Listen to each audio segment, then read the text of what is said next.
So Jeff Nippard pissed off a lot of people by putting out a video where he endorsed the natty status of a lot of influencers that many people find suspect. A lot of folks have accused him of selling out, taking payments to bolster their natty credentials, things of that nature.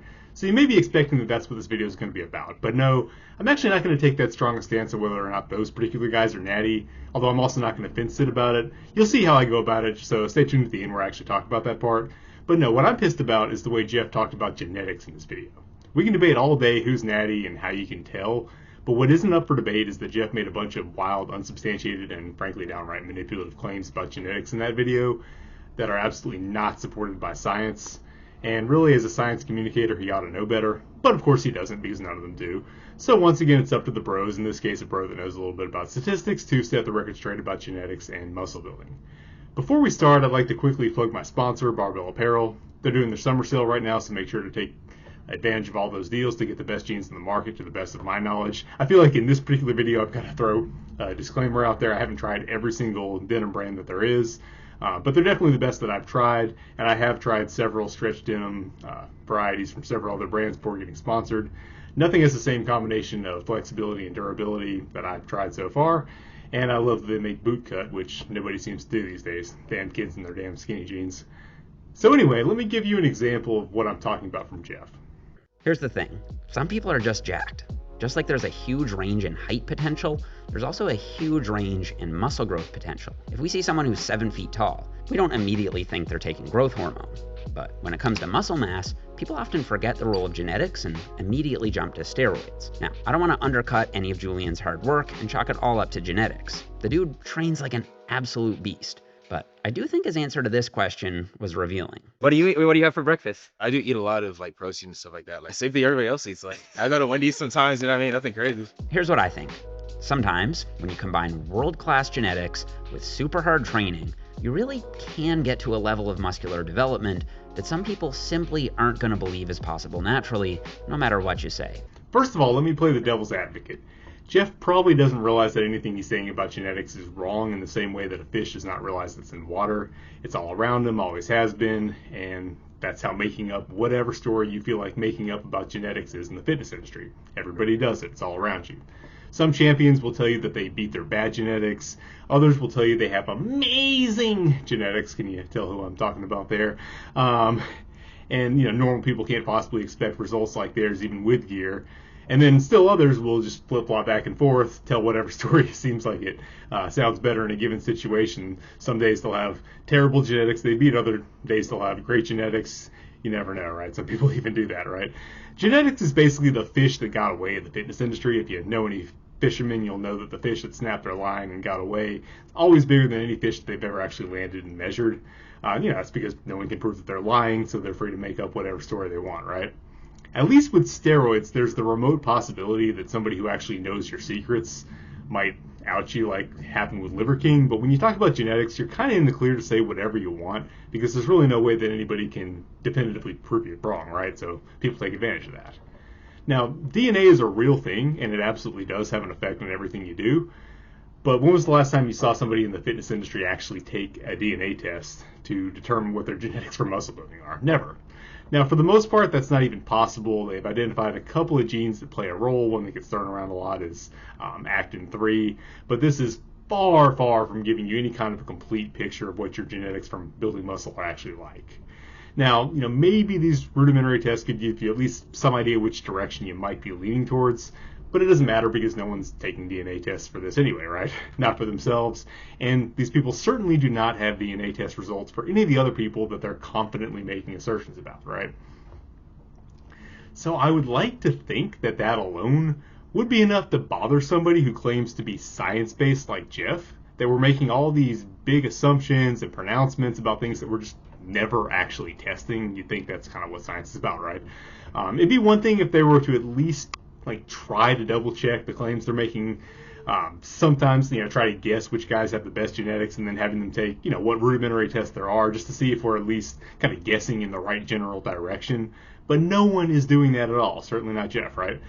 So, making confident claims about your own genetics the way that Jeff does in this video is sloppy. And maybe we could give a bro a passport since it is so common. But a self-proclaimed science communicator should still know better. And what really crosses the line in this video is using genetics to shame his followers into not questioning anyone's natural status when there's absolutely no evidence whatsoever that these individuals actually do have any kind of an outlier genetic makeup. Now, I'll get into Jeff's claims about his own genetics first, and then after that, I'm going to go into what he says about the other guys in the video, and that's kind of the bad part. All right, so first of all, Jeff claims that he has good delt genetics because his mom has jack shoulders. Anytime I'm accused of taking steroids, I always hear that my delts look just a little too 3D. And while I owe a lot of my deltoid development to solid science-based training principles, I probably owe more of it to my mom. Like, just look at her shoulders right now at 60 years old. Lifetime natty. So on face, that kind of makes sense, right? His mom does in fact have jack shoulders. Definitely built. Strong mom. But I see another possible explanation here. How about the fact that his mom is in fact a bodybuilder? I mean, how many people's 70-year-old moms lift at all, right? Maybe she's trained her shoulders really well, and maybe Jeff has too, right? Maybe having parents that could show him the ropes helped him to train effectively and has in turn helped him to build bigger delts. Is that a possibility? Now, I'm not saying he has bad delt genetics or average. They could very well be very good delt genetics, right? Just like he claims. We just don't know because we haven't taken a DNA test, and there are alternate explanations, right? To the extent that genes for the development of specific muscles are even that big of a thing, which I don't think we really know, I mean, we haven't taken any tests, right? I think we have enough anecdotal evidence to say that something like that might be true for calves. It kind of seems like some people just have big calves, right? But for other muscles, I mean, how much is it the case that your genetics will allow you to get huge in one area but not the next? Like, how much is the case that one person could have really good genetics for delts and then bad genetics for traps? Because Jeff makes both of these claims in this video. I never had the best traps personally, but I did manage to bring them up the best my genetics would allow. Obviously, shrugs are a staple, but a good tip is to use a slightly wider grip and think about shrugging up and in. That way you'll hit the upper trap fibers along their fiber orientation much better. The upper trap fibers actually run a lot more horizontally than many people realize. I also think including some kind of overhead raise is a good idea for the upper traps. So yeah, according to Mr. Science here, who, again, as far as I know, has taken no DNA test, and I'm quite sure that there's no DNA test that could determine that you have good delt genetics but bad trap genetics. He's claiming he has good delt genetics in one area and then bad genetics in the area right next door, right? And again, that could be true. It's a possibility, but there's no way to directly test it, right? However, I do have some pretty compelling anecdotal evidence that it may not be true. You see, in contrast to Jeff, I often get accused of having good trap genetics. They're one of my best body parts. And like Jeff, I also have a jacked parent. So my dad is jacked by the standards of, regular combat age males, certainly, let alone a 75-year-old like him, right? He's highly jacked. So you might guess that since I have huge traps and my dad is also jacked, that he must have huge traps too, because genetics, right? But you would be wrong. They're actually one of his weaker muscle groups because he's just never trained them effectively. His strongest muscle, arguably biceps, is probably my weakest. Now, it's certainly possible that, maybe I'm somehow getting good trap genetics from my mom's side that's recessive on his side and bad bicep genes from there. But I think it's a whole lot more likely that it comes from the fact that my dad has done calisthenics all his life and I do heavy-ass shrugs, right? He's been training in a way that will definitely build his biceps, but I wouldn't expect him to have big traps because he hasn't really done a whole lot of work for traps, right? So on that note, just like my dad, I don't think Jeff actually has bad trap genetics either. I just don't think he trains them effectively because I've seen what he advocates. So when you look at natural guys who have huge traps, they tend to have one thing in common. They use lots of force to build them. Whether we're talking about power shrugs, high pulls, rack pulls, heavy farmer's walks, hang cleans, natties with big traps tend to have built them by using tons of weight and or acceleration in a style that's very different than what you see Jeff Nippert using. Here I think his background actually works against him. Bodybuilders, like his parents, tend not to train traps very effectively. That's just part of the culture. And science-based lifters also tend not to train traps very effectively. I think because they both instinctively just shy away from heavyweight, momentum, things of that nature, kind of seeing that as things that dumb, unenlightened bros use. But in this case, the bros are absolutely right. That's unquestionably the way to build big traps. And I'm actually very confident that we could improve Jeff's trap genetics if we just got him training right. Which he would think of as training wrong, of course, but what ultimately settles that is the results. If you want to run the experiment, hit me up, Jeff. I'd be happy to point you in the right direction, and in fact, I'll bet you $1,000 that we can improve your trap genetics, by which I mean make your traps grow more. I know it's not much money to a baller like Jeff with a AI app and all that stuff, but it's kind of the principle of the thing. I'm willing to put some money behind it. So that's about it for Jeff's claims about his own genetics. He could be right about what he's saying. I don't know. I haven't DNA tested Jeff, right? But he also could be wrong. I'm pretty sure he is about the trap thing, but that's not the point. The point is that these are assumptions, and not once in the video does he say anything like, I think I'm right about this, but I've never taken a DNA test, and we need more research before we can conclusively prove that things like this are even possible, let alone true for me. He just states it to his trusting audience as if it's a fact, right? Which is just not good science communication, no matter how you slice it, right? But what's worse is using genetics to gaslight his followers into not questioning someone's natty status. The basic point from both this video and his Instagram post on the topic is that you might be tempted to assume that just because someone gets results way faster than you that they're on steroids, but you shouldn't make that assumption because your genetics just might not be very good. Go read his post if you think I'm mischaracterizing. Now, the way he phrases it sounds much nicer because he's kind of framing it as not everything is fair, and just because someone gets better results than you doesn't mean they deserve them more, that they worked harder than you. But it nevertheless carries the implication that if you are tempted to suspect that someone is on steroids just because they've got results faster than you think is possible, it might very well be that your genetics are not that good, right? So yes, that is gaslighting. He didn't need to add all that manipulative, concern trolly, you might be frustrated because someone else is making better progress than you, and imply that anyone who's questioning these guys must have bad genetics. He could have just gone with a more neutral, hey, some of this may be hard to believe, but I study science and genetic variation is crazy. And that way he wouldn't have to implicitly tie being suspicious with being defective, right? That would have been an option. But, I mean, not that it's true anyway, because more importantly for a science communicator, the state of science is just not sufficient to make claims like that anyway, whether you phrase it in a neutral way or in a manipulative way. You can't make those claims, right? How much faster is it reasonable to expect a genetic outlier to gain muscle relative to someone with a similar frame size but average genetics? How much more total muscle can we reasonably expect a genetic outlier to gain throughout his training career, relative to someone with average genetics for that matter? We don't know. So most genetic traits fall along a normal distribution. That's this bell curve graph that you're seeing now. You've probably seen this before, right? So it's a fairly safe assumption that genetics for rate of muscle gain and overall size would probably fall on a curve of roughly this shape, right? But what is not safe to assume is what size of increments you're going to see under that curve of the bell. That's called the variance, how much this trait varies. Stay with me here. This is about to get very dry, but it is necessary. So let's say in a given year, a person with average genetics right in the middle of the bell curve could expect to gain 10 pounds of muscle. I know you'd probably gain more than that your first year, maybe less other years, but let's just go with it to make the math easy. We can say it's maybe your second year, right? If the average guy, the guy right in the middle, gained 10 pounds of muscle, then the middle 68%, that big portion of the bell, would all gain between 9 and 11 pounds of muscle. Speaking of which, science communication. Anybody know what temperature steel beams melt at? I don't know why I just thought of that. Anyway, yeah, 68% of people are going to gain between 9 and 11 pounds that year, right? Assuming all things are equal, right? And that would mean that the standard deviation, which is a measure of variance, would be 1. Okay? Stay with me here. So if the standard deviation here is 1, that would mean that basically everyone on this graph, 99.7%, would be gaining between 7 and 13 pounds in that year. The only people gaining more or less than that would be crazy outliers, much less than 1%. People like to talk about 1 in a million genetics, just kind of as a figure of speech. But in this case, if this were actually the mean and the variance, someone gaining just 15 pounds of muscle in that year would actually be less likely than 1 in a million. If that were the case, genetics just would not make sense as an explanation for why some people are gaining muscle at a much faster rate than others.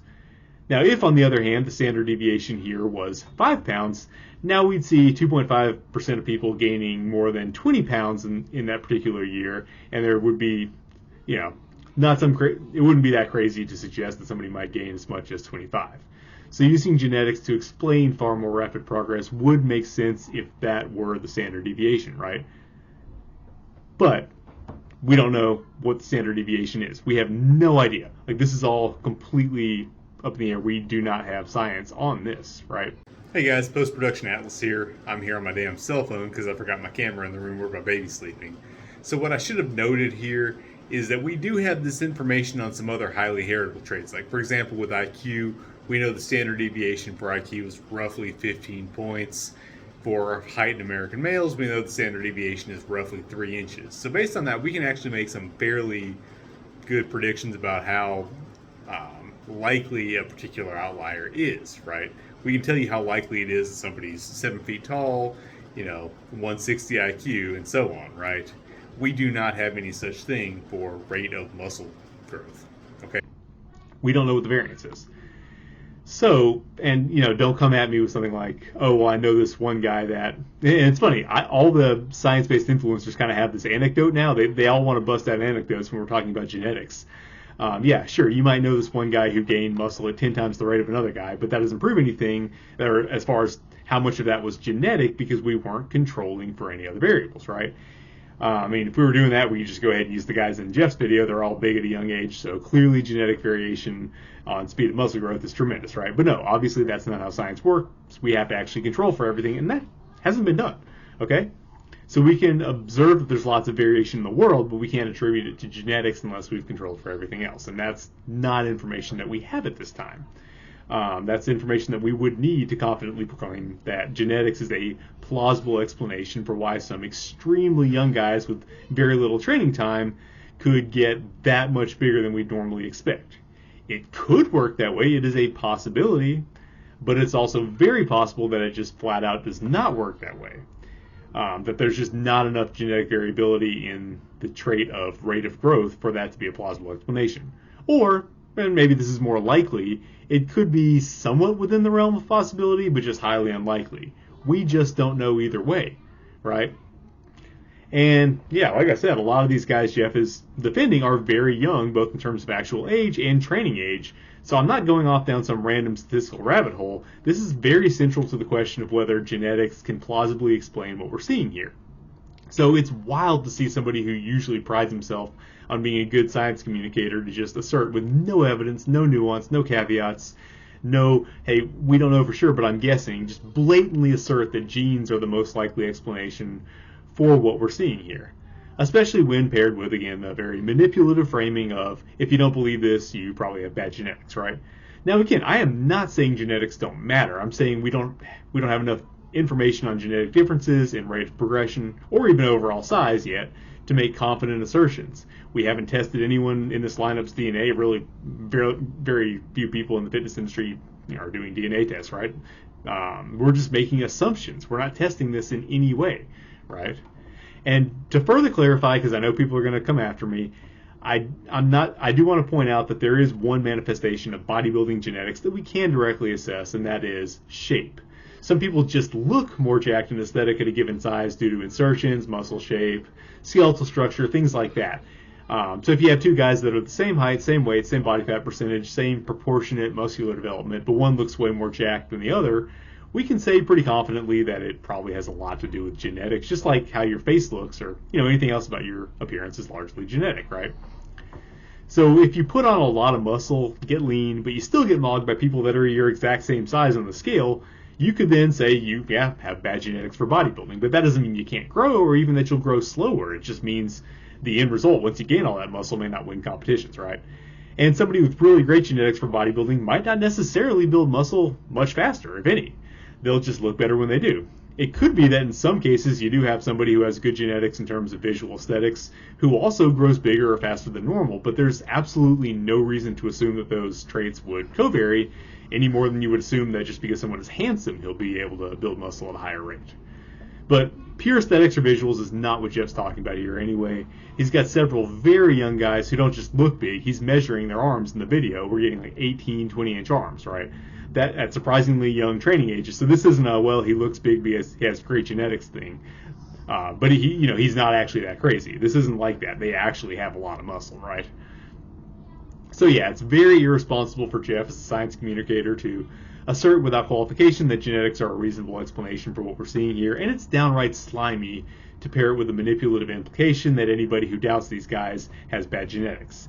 As is often the case with Jeff, he maintains a relatively high standard when it comes to most of his own content, but then he strategically uses that reputation to cover for other people with less integrity, kind of like a mob lawyer covering for his criminal buddies despite not committing any crimes himself.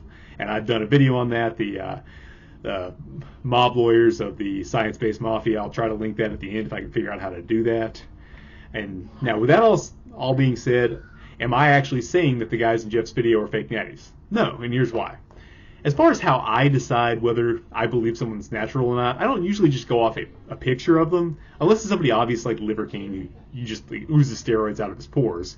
I tend to want to know something about them first, right? First and foremost, everybody looks at the physique. And again, in an obvious case like Liver King, you can tell. But the real question of whether someone's a fake natty is a question of whether they're lying to you. So evidence of character is the most important thing, right? So, for example, if somebody has a track record of dishonesty, why am I going to believe what they say about drugs? Like Jeff Cavalier, if he would use fake weights, why would I believe he wouldn't lie about drugs? Doesn't mean Jeff's too big to be natural, but why would I believe him?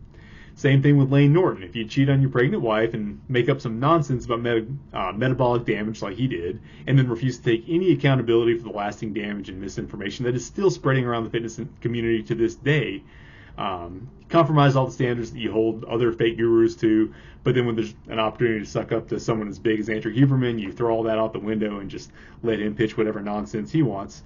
Why would I believe you when you tell me you don't take steroids? We don't owe him that.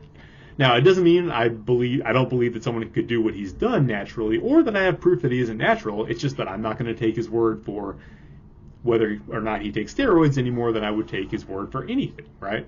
Somebody like Andy Elliott, right? Who cares what he says about steroids? He ratted out on his boys to avoid going to prison for fraud. He was facing a fraud conviction and snitched to get out of it. That's why he's here, right? So of course he's on steroids. Why would I believe him, right?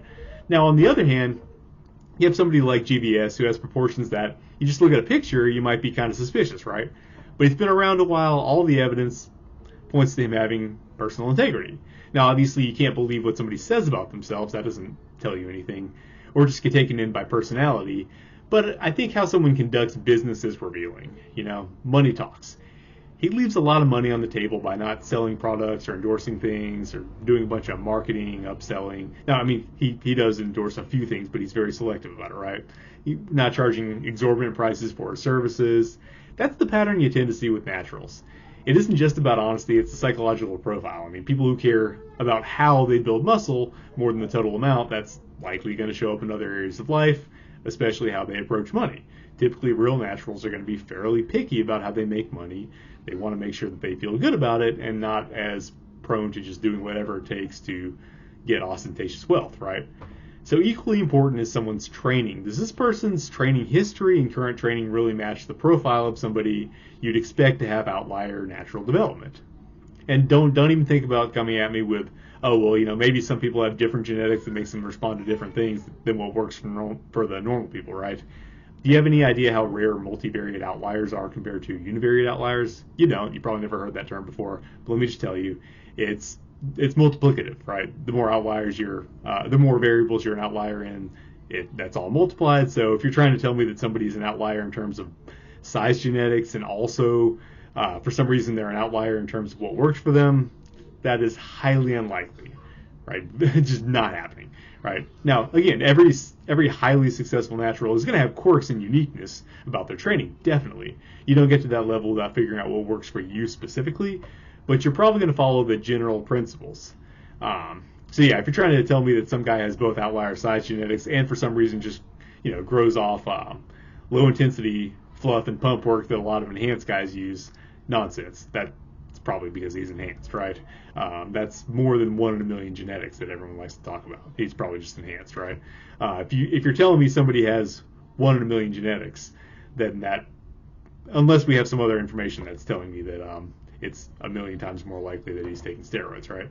Not quite. I mean, it depends on what other information we have, but you get the idea. Anyway, so if I see a guy whose size is maybe a little bit hard to believe, but he's got a good track record of integrity and his training matches what I would expect from a really successful natural, I'm inclined to give him the benefit of the doubt. And on the other hand, if a guy isn't all that unbelievable or nothing crazy, but he's shilling every product under the sun, doesn't seem to have any standards, he's selling those, business mentoring pyramid schemes, he's getting caught in lies, his training sucks, then fuck him, I don't have to believe him, right? And then if somebody looks really impressive but just doesn't have much of a track record either way, doesn't post much about his training or anything, well, I don't necessarily not believe him, but I don't necessarily believe him either. It's okay not to have strong opinions about something when you just don't have a lot of evidence. You can just look at the guy and, I don't know, man. I don't know. That's fine. You're allowed to not know, right? So what does that say about these guys in the video? Well, I don't know. I don't follow any of them, and I can't really be bothered to research any of them right now. If I understand correctly, they're all very young, and some of them have been lifting a ridiculously short time, so I would need to see something pretty compelling as far as their training history.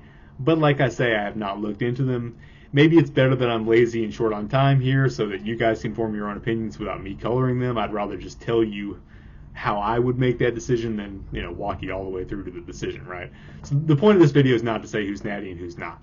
It's to talk about genetics and to say that using genetics to defend these guys from skepticism is just ridiculously bad science communication, right? I'm kind of trying to take your outrage about fake natties and convert it to what I think you should be outraged about, which is people just spouting off bullshit claims about genetics, because that's so rampant in the industry.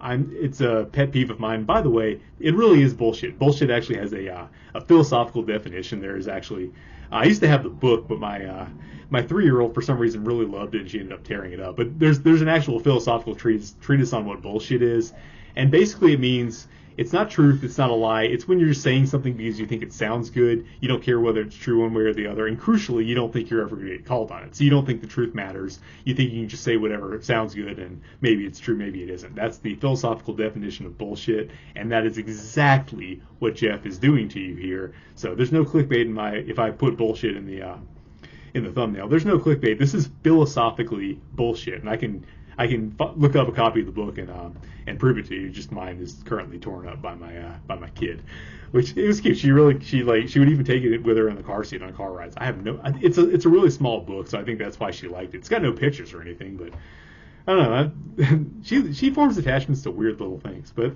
you know what? It's cute. Anyway, that's all. If you like the video, please let the algorithm know. And on this one, please give me all the help you can. Share it around. I think I have a pretty solid take on genetics that I would really like to see get some reach. But I'm not exactly the most normie-friendly channel. I use a lot of words. I'm not the best at editing or audio. I'm trying to get as close to this microphone as I can so it'll work. But I'm not good with the settings, so hopefully the audio sounds better on this one.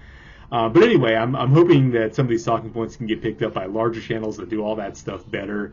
So anything you can do to help would be much appreciated. And remember, I offer training, so email me or preferably DM me on Instagram if you'd like to talk and see if it's a good fit for you. All right, guys, thanks for watching.